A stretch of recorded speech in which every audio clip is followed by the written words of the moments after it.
Olá pessoal, tudo bom com vocês? Sejam bem-vindos a mais um vídeo aqui no canal e hoje trouxe aqui para vocês o meu testemunho de conversão. 23 anos sendo protestante para o catolicismo. Eu era uma pessoa que dizia que nunca iria ser católica. Eu tinha essa convicção que nunca iria para o catolicismo. E como isso aconteceu? Quando eu postei lá no meu Instagram que eu me converti ao catolicismo, muitas pessoas ficaram intrigadas. Como isso aconteceu? Elas pediram para eu explicar melhor e cá estou.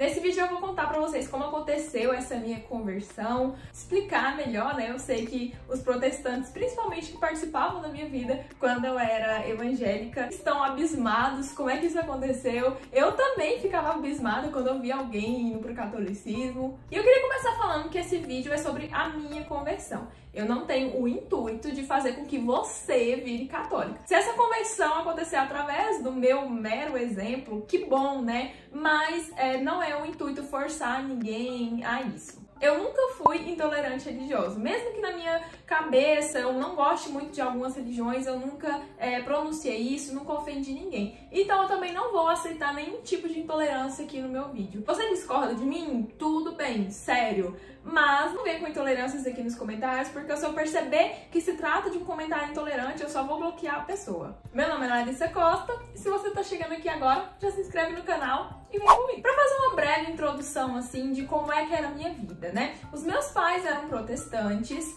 porém divorciados. Eu tive um pai super ausente na minha criação, quem me criou mesmo foi a minha mãe. E ela me criou nos caminhos do protestantismo. Minha mãe vem de uma família católica muito forte, minha avó era católica, aberta à vida. Mas quando ela se casou com meu pai conseguiu convencer ela ali que o catolicismo estava errado, idolatria, aquelas coisas que a gente costuma ouvir. Nós, ali na nossa casa, eu, minha mãe e minha irmã. A nossa casa nunca foi muito religiosa, sabe? Nunca íamos muito aos cultos, ia sim, mais uma vez ou outra, sabe? Minha mãe é uma mulher de fé, mas eu nunca vi ela vivendo assim a religião. Minha irmã, por exemplo, só ia à igreja quando minha mãe ia. Eu não, eu sempre fui sozinha pra igreja, né? Tinha a igreja presbiteriana ali do lado da minha casa, eu ia sempre. Depois comecei a ir na Assembleia de Deus também, que era próximo à minha casa. Já frequentei várias igrejas protestantes, com a minha mãe mesmo, a gente ia de vez em quando em alguma ou outra. Mas eu, por decisão própria, ia sozinha. Na minha pré-adolescência, eu nunca gostei de carnaval, aquela muvuca. Eu sempre pedia pra minha mãe pra ir pros retiros religiosos, né? Eu sempre gostei muito. Eu me batizei na igreja protestante quando eu tinha 15 anos de idade, foi muito bom. Eu nunca tive uma experiência muito negativa, assim, com a igreja protestante. Vi algumas coisas erradas, tinha algumas coisas que eu não concordava, mas eu continuava indo. Depois da minha adolescência, quando eu tava entrando na fase adulta, ali na faculdade, eu parei um pouco de frequentar a igreja. E aí começaram a me surgir algumas dúvidas. Será que Deus existe mesmo? O mundo tá tão mal. Por que ele permitiu isso? Por que tanta coisa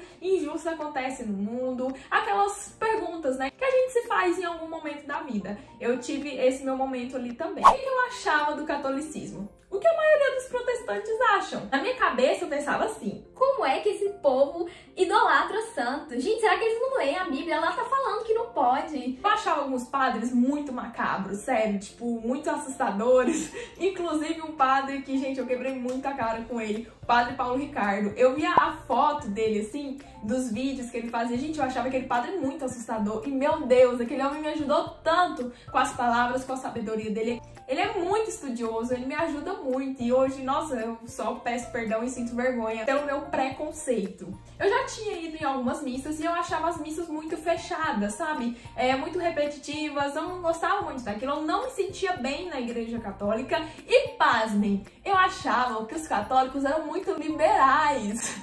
Sim, gente, pra vocês verem que eu não conhecia mesmo o catolicismo. Uma igreja de 2000 anos ser liberal, não tem nada disso. Mas eu via, né, eu como evangélica, eu ouvia muito os católicos falar, roupa de crente, né, porque eu já usei saia uma época, né, quando eu ia na Assembleia eu só usava saia comprida, e aí eu ouvia, roupa de crente, ela é crente, não pode usar decote, ela é crente, isso e aquilo. Mas, gente, o católico que fala isso, ele é um católico que não é praticante, e infelizmente a maioria dos católicos não é praticante, não conhece a sua religião e por isso acaba falando essas bobeiras, porque o catolicismo ele prega modéstia, você se vestir como uma evangélica, roupa de crente. Isso é a modéstia e o catolicismo também prega isso. Pois é. Eu era essa pessoa que julgava muito o catolicismo. Quando que essa chavinha começa a virar na minha cabeça? Quando eu comecei a seguir o Ícaro de Carvalho por causa do marketing digital, também segui a esposa dele, e eu fui vendo que o catolicismo não era aquilo que eu achava. O Ícaro, ele era pai de santo, ele tinha um terreiro e ele se converteu ao catolicismo. Eu já achei isso, como assim, gente? Geralmente essas pessoas viram evangélicas, né? E eu ficava lá só olhando, né? E eu comecei a prestar atenção não só nele, mas nos católicos à minha volta que eram praticantes. E eu comecei a ver que o catolicismo era diferente do que eu imaginava. Eu achava, por exemplo, padres pessoas muito distantes. E eu comecei a ver, né, a Ana, a esposa do Ícaro, postando o padre lá na casa dela, almoçando, eles convidavam eles. Então o padre era uma pessoa muito distante, porque na minha família e na minha casa era distante. Um primo meu virou padre, hoje ele é o Frater Edson Maria Costa. E foi outra coisa que eu me peguei julgando também. Gente, meu primo, né, médico veterinário, tava fazendo mestrado, ele todo bonitão ali, cowboy, cheio das gatinhas, como é que esse homem vai virar padre? Foram acontecendo umas pequenas rachaduras assim na minha mente, até que ela foi se abrindo. Nessa época eu pensava, ok, o catolicismo não é como eu pensava, mas tudo bem, não quero ser católica de jeito nenhum. Até que eu engravidei. Meu esposo, ele é católico, mas ele não era praticante. Ele chegou, inclusive, aí algumas vezes, né? Eu disse que eu não frequentava tanto a igreja protestante nos últimos anos, mas eu ia uma vez ou outra ali. E meu esposo ia comigo também. Até que um dia, ele conhecendo melhor também o catolicismo, porque como eu disse pra vocês, a maioria não conhece o catolicismo como ele é de fato, ele disse que ele não ia mais na igreja protestante. A gente sempre falava com o outro, a gente precisa ir mais na igreja, a gente precisa ir mais na igreja, mas nunca ia. E era na igreja protestante. Ele disse, não vou mais, vou voltar ao catolicismo. E eu falei, meu Deus, o que eu vou fazer agora? Eu não vou ser católica, mas eu tô grávida. E como é que eu vou fazer com meu filho? O mundo espiritual, ele já é muito complicado. E como eu vou criar meu filho com essa bagunça na cabeça dele? Ele vê o pai fazendo uma coisa, a mãe fazendo outra. Isso não vai dar certo. A chance do meu filho se desviar dos caminhos de Deus é muito grande. E aí eu comecei um processo de estudo. Eu estudei muito as coisas que eu duvidava, a questão dos santos. E eu comecei a entender, ok, eu sei que não é errado, eu entendi o papel dos santos, entendi quem eles são, entendi a questão da missa, por que a missa é tão fechada. Mas eu ainda não me sinto bem. Eu não amo o catolicismo. Como eu vou me converter para uma coisa só por causa da minha família? E aí eu fui pedir ajuda. Até esse momento, meu esposo não sabia que eu estava estudando catolicismo, que eu estava pensando essas coisas. Eu não falei nada para ele. Nós moramos em Goiânia, na capital, mas nós somos no interior, de Porangatu. E lá eu conheci algumas pessoas católicas, inclusive a Jordana Zambianco, que é a jovem mais católica que eu conheço, assim, que realmente vive a religião. E eu chamei ela pra conversar. Eu falei, Jordana, você pode tirar minhas dúvidas? Eu tô em um conflito muito grande. E aí eu expliquei a história pra ela. Então, eu entendo que a igreja católica não é errada, eu entendi o papel dos santos, mas eu ainda não consigo gostar do catolicismo. É pecado eu me converter só por causa do meu filho, só por causa da minha família? Na verdade, eu fiquei em dúvida se isso era pecado ou se eu estava tendo uma atitude nobre, né? Em abrir mão dos meus achismos, dos meus sentimentos, para criar o meu filho. Vou explicar melhor no final as diferenças entre o catolicismo e o protestantismo, mas o que eu achava muito bonito na igreja católica é que ela é única. Não importa se eu vou aqui no meu bairro, ou se eu vou lá em São Paulo, ou se eu vou em qualquer lugar do mundo. A igreja católica, ela é una, ela é católica, né? A igreja como Jesus queria que fosse. O protestantismo tem muitas inconsistências, tem muita coisa diferente, sabe? São muitas interpretações diferentes. Como eu vou criar meu filho indo numa igreja aqui, aí o pastor se muda, chega outro e é outra coisa completamente diferente, interpretação. Como é que eu vou criar meu filho nessa bagunça? Eu entendi que o catolicismo era o melhor para criar ele. Ela disse que na visão dela eu tava tendo uma atitude nobre, né, em fazer isso pela minha família. E ela me falou uma coisa muito importante: não se ama aquilo que não se conhece. Ela falou, Larissa, não tem como você amar a igreja católica sem você conhecer, né, sem você viver aquilo. E aí eu entendi, eu falei, tá bom. Foi nesse momento, depois dessa conversa, que eu cheguei pro meu esposo e contei tudo que eu tava pensando. Eu falei, eu quero ir pra missa, vamos? E aí ele falou, nossa, ele ficou surpreso, né? Porque eu falei pra ele também que eu nunca seria católica. E aí nós começamos a ir à missa. E aí, quando eu comecei na missa, aconteceu uma coisa de Deus mesmo. Ele colocou nas nossas vidas um padre, o Padre Ricardo. E, gente, o que é aquilo? Eu sentia Deus através das palavras daquele homem. A cada palavra dele eu sentia Deus tocando no meu coração, meu esposo também. A gente amava ir na missa, gente. Eu chegava domingo, eu ficava ansiosa pra ir logo. O que ele vai falar hoje?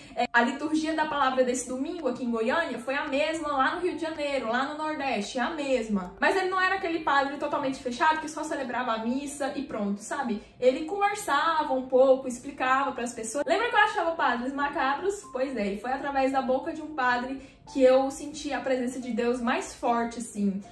Mais forte do que todos os outros que eu já fui, os pastores, do que todas as igrejas. Eu já fui em muitas igrejas protestantes, mas nenhuma assim comparou ali com o que ele falava. Ele falava o que eu precisava ouvir a cada momento, e isso fortaleceu muito a minha fé. Depois eu tive a minha fé colocada à prova, e graças a Deus eu me mantive. E aí aconteceu o que a Jordana falou. Quanto mais eu estudava, mais eu amava aquilo. Na verdade, eu estudava não, né? Quanto mais eu estudo, eu ainda estudo muito, ainda tenho muito o que aprender. Sabe o que aconteceu? Nesses meus estudos, eu descobri que não era que eu não conhecia o catolicismo, eu também não conhecia o protestantismo, como ele surgiu. Eu tinha assistido o filme de Martinho Lutero, né, que eles passaram ali na escola. Eu estudei em escola evangélica presbiteriana por muitos anos da minha vida, a maior parte dos meus estudos foi lá. Então a gente assistia aquele filme lá do Martinho Lutero, das indulgências, falando, meu Deus, essa igreja católica é um absurdo, Martinho Lutero, nossa, certíssimo, viva! E aí eu fui estudar a vida de Lutero, né, e aí fui ver que não era bem assim como era naquele filme. Aquele filme tava mostrando uma visão, um lado da história, não estava mostrando o outro. Quanto mais eu estudo, mais eu tenho certeza que a Igreja Católica é a igreja deixada por Deus, né? Pedro foi o primeiro Papa, aquele Pedro que Deus disse, tu és Pedro e sobre tua pedra edificarei minha igreja. Jesus entregou para Pedro as chaves do céu, né? Tudo que ligares na terra estará ligados no céu, tudo que desligares na terra estará desligado no céu. Gente, eu terminei de gravar o vídeo e vi que faltou uma parte muito importante para eu falar aqui, que é sobre o casamento. Na Igreja Católica não existe divórcio. Tipo, não deu certo aqui, vou me divorciar, não tô feliz, vou me divorciar. Existe divórcio em casos de agressões, enfim, casos muito, muito específicos. Inclusive, dia 30 de outubro vai ser o meu casamento religioso, nós somos casados somente no civil. Quando você casa na igreja católica ou evangélica, você está prometendo diante de Deus amar, respeitar, ser fiel àquela pessoa na alegria e na tristeza, na saúde e na doença, na riqueza e na pobreza, todos os dias da sua vida, até que a morte o separe. A Igreja Católica leva esse compromisso muito a sério e por isso você não pode se casar 2 vezes na Igreja Católica, a não ser que você seja viúvo. A Igreja Evangélica defende a família sim, pelo menos nas que eu ia, não falava pra você se separar por qualquer briguinha, mas se você quiser se casar de novo, eles aceitam.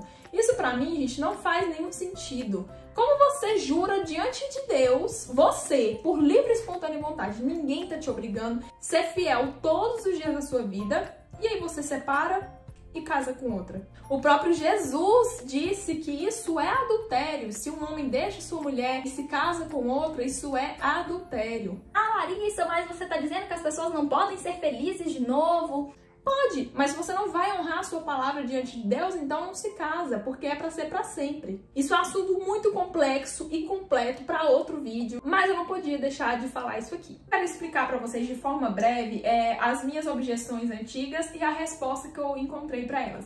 É óbvio, gente, que vai ser muito superficial. Se eu fosse explicar tudo que eu estudei ao longo desses meses, esse vídeo teria umas 5 horas e ninguém ia assistir. E acho que mesmo assim, eu ainda não ia dar pra explicar tudo. Então vai ser coisa muito rápida. A questão dos santos. Gente, esse povo tá idolatrando santo, esse povo não lê a Bíblia. Santos não são deuses. Santos são servos de Deus. Só que eles não são servos comuns, pessoas que falam, eu acredito em Deus, beleza. Não. São pessoas que tiveram a sua vida dedicada a igreja, a sua vida dedicada a Deus. Cada santo tem uma história e temos muitas histórias lindas. Não colocamos santos no lugar de Deus. Os santos, através do seu exemplo, nos aproximam mais de Deus. Eles são exemplos de pessoas mortais, pecadoras, assim como eu e você, que buscaram servir a Deus acima de todas as coisas, como deveria ser. Sobre as imagens são só uma representação. Antes eu orava, eu fechava o meu olho, eu imaginava o céu, imaginava uma luz. Isso são imagens da minha cabeça. Não preciso da imagem para eu orar. Mas se eu tiver, que bom, aquilo ali é uma representação. Eu nem tinha notado isso pra falar, mas eu olhei ali e lembrei, Maria. Os evangélicos não têm esse amor e essa devoção por Maria, né? Eu confesso que eu ainda estou aprendendo. Maria foi a escolhida dentre tantas outras para gerar o Filho de Deus. Vocês estão entendendo? Maria é outra coisa que daria horas falando aqui, mas vamos pro próximo. A questão da interpretação da Bíblia. Antes de Martinho Lutero, só os padres poderiam interpretar a Bíblia para as pessoas. Martinho Lutero, o salvador da pátria, traduziu a Bíblia e aí todo mundo pôde ler, interpretar, cada um com sua visão. E o que nós vemos na igreja protestante? O que eu via, né? Cada um tem sua interpretação. E o engraçado é que todos falam, hoje eu vou falar a palavra que Deus tocou no meu coração, vou mostrar a revelação que Deus me mostrou. É impossível Jesus revelar interpretações totalmente diferentes de uma mesma palavra. Não tem como isso acontecer. Mas o que a gente vê na prática é isso. Cada um tem sua interpretação. Dentro do protestantismo, né, dentro das igrejas evangélicas, né, vamos reduzir mais ainda, nós vemos muitas interpretações erradas. Mas eu vou dar outro exemplo aqui de outra religião. O islamismo. O que muitos cristãos pensam? É homem-bomba, é errado, é um absurdo, são terroristas. O Islã prega paz, Islã significa paz. Mas nós temos lá alguns textos, né, dentro do Alcorão, que dependendo da sua interpretação, realmente você vai entender que é para sair matando quem não é muçulmano. Mas na verdade não é aquilo. O Islã é dividido em duas interpretações, os sunitas e os xiitas, né? E aí, enfim, mas para você ver que dependendo da interpretação, dá para você entender uma coisa totalmente diferente. E se cada um for ler e interpretar do jeito que bem entender, vai ser uma coisa ali de louco. Eu assumo, eu não tenho capacidade para interpretar a Bíblia, não tenho mesmo. A Bíblia foi escrita há muitos anos atrás. Para você entender a Bíblia, você precisa entender o contexto que ela foi escrita. Muita gente só pega uma frase da Bíblia e faz a interpretação errada. Para você conseguir interpretar a Bíblia, você precisa ter muitos anos de estudo. Não é simplesmente olhar e ler. Nem todo padre é santo. Aliás, pouquíssimos são. Na história da Igreja Católica, tiveram muitos padres corruptos, existem até hoje, né? Mas isso não é exclusivo só do catolicismo. No protestantismo também tem. Padres corruptos, errados, tem vários. Pastores corruptos, errados, tem vários. Isso para mim não é base de interpretação. Eu não vou julgar a sua igreja evangélica com base em um pastor, em um presbítero, em um diácono que fez algo errado, que fez um escândalo. Eu acho, inclusive, que atrás de cada sacerdote, seja ele pastor ou padre, existem uma legião de demônios ali querendo derrubar ele. Queria falar sobre confissão, sobre muitas coisas, só que esse vídeo tá muito longo. Então eu vou resumir aqui. Larissa, mas agora você acha que só existe salvação na Igreja Católica? Não! A salvação não está na religião, a salvação está em você. A religião é o caminho para você alcançar a salvação. A salvação fica mais complicada quando você tem muitos caminhos a seguir, muitas bases para seguir. Quando você tem um caminho sólido, uma terra firme, uma rocha para você pisar, aquilo ali se torna mais fácil. O protestantismo tem 500 anos e pouquinho, né? Nesse período, nós vimos muitas pessoas deixando o catolicismo para ir para o protestantismo. Agora, nós vemos ao contrário. Existe um movimento muito grande de protestantes, de pessoas de outras religiões indo para o catolicismo. Se você é protestante, está em dúvida, estude.